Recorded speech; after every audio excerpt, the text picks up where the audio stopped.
Merhaba, Dell Latitude 7410 laptopunuzda mikrofonu sessize almayı göstereceğiz.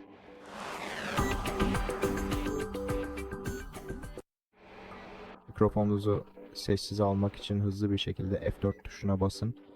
F4 tuşunun köşesinde bir ışık göstergesi vardır. Bu yüzden eğer ışığın açılıp kapanmadığını görmüyorsanız bu farklı bir fonksiyon tuşu modunun etkin olduğu anlamına gelir.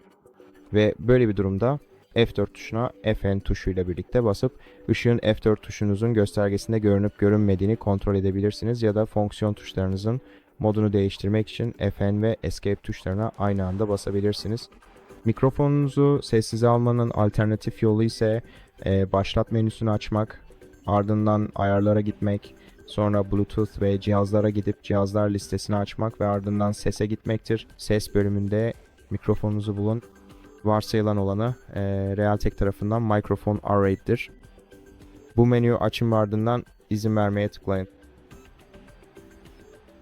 Ayrıca şunu da belirtmeliyim ki burada mikrofonu tamamen sessize alabileceğiniz özel bir simge de bulunuyor.